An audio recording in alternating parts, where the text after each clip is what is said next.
Stanford থেকে drop out, Steve জবসের স্টাইলে কালো টার্টল নেক, নিজের কণ্ঠস্বর পাল্টে নিচু রহস্যময় এক গভীর স্বরে কথাবার্তা। এভাবেই শুরু করেছিলেন রাতারাতি সিলিকন ভ্যালির দেবী হয়ে ওঠা এলিজাবেথ হোমস নামের এক তরুণী।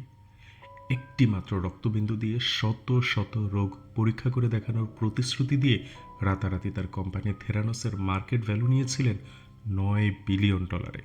কিন্তু পুরো বিষয়টা ছিল একটা স্ক্যাম। এই গল্প কেবল ব্যবসার ব্যর্থতার নয়, এটি আধুনিক কর্পোরেট ইতিহাসে মিথ্যাকে সত্যি প্রমাণ করার সবচাইতে ব্যয়বহুল নাটক। আজ আমরা জানব কিভাবে ক্যারিশমা, উচ্চাকাঙ্ক্ষা এবং ক্ষমতাধর বোর্ড মেম্বাররা মিলে 10 বছর ধরে বিজ্ঞানকে বোকা বানালেন। 2003 সালে মাত্র 19 বছর বয়সে স্ট্যানফোর্ড বিশ্ববিদ্যালয়ের কেমিক্যাল ইঞ্জিনিয়ারিংয়ের ছাত্রী এলিজাবেথ হোমস পড়াশোনা ছেড়ে দেন এবং থেরানোস প্রতিষ্ঠা করেন।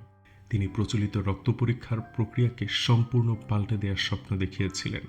তার উদ্দেশ্য ছিল স্বাস্থ্যসেবা শিল্পে এক বৈপ্লবিক পরিবর্তন আনা। থেরানোসের দাবি ছিল যুগান্তকারী।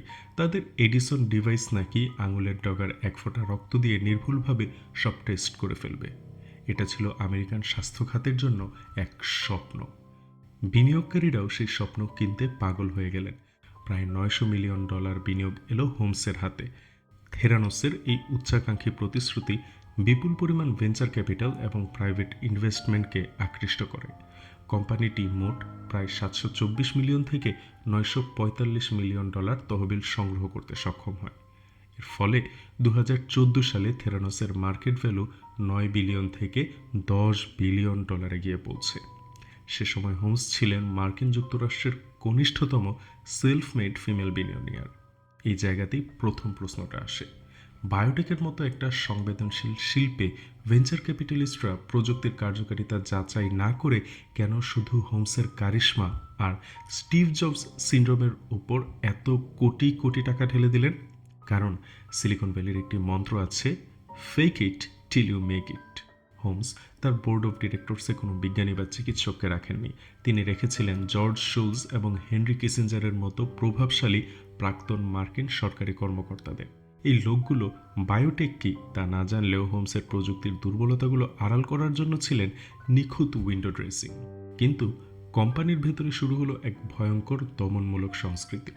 হোমসের সঙ্গে সানি বালওয়ানি কোম্পানির প্রেসিডেন্ট হিসেবে কর্মীদের মুখ বন্ধ রাখার দায়িত্ব নিলেন। যখনই কোনো কর্মী, যেমন এরিকা চেয়ং বা বোর্ড মেম্বার শুলজের নাতি টাইলর শুলজ, টেস্টিংয়ের ভুল রেজাল্ট নিয়ে প্রশ্ন তুলতেন, তাদের অপমান করে বের করে দেওয়া হতো।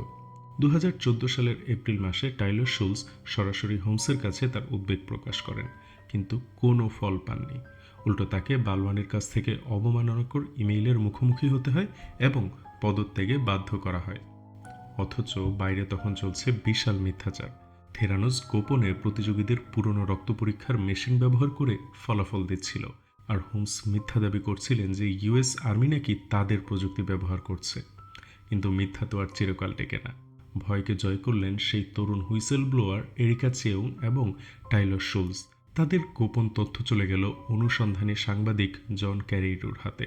2015 সালের অক্টোবরে ওয়াল স্ট্রিট জার্নালে জন ক্যারিরুর সেই চাঞ্চল্যকর এক্সপোর্ট রিপোর্টটি যখন বেরোলো, তখন সিলিকন ভ্যালির সেই স্বপ্নের প্রাসাদ ধসে পড়ল।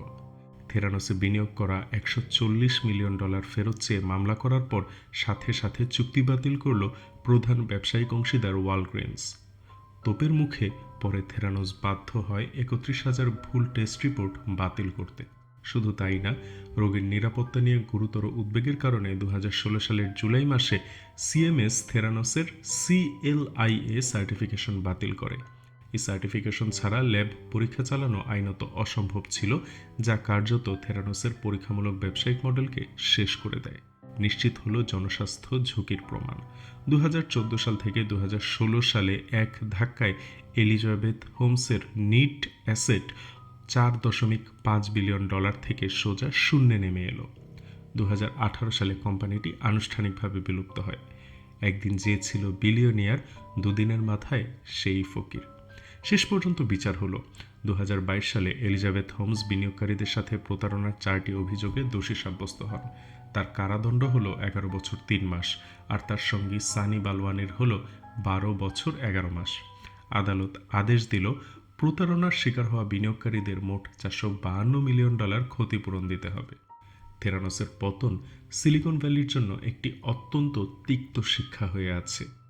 ভেঞ্চার ক্যাপিটালের হুজুগ বা fake it till you make it স্লোগানগুলো সাধারণ টেক কোম্পানির ক্ষেত্রে হয়তো চলে, কিন্তু যখন তা জনস্বাস্থ্যের মতো সংবেদনশীল খাতে আসে তখন প্রতারণা কেবল আর্থিক জালিয়াতিই থাকে না, এটা সরাসরি অপরাধে পরিণত হয়।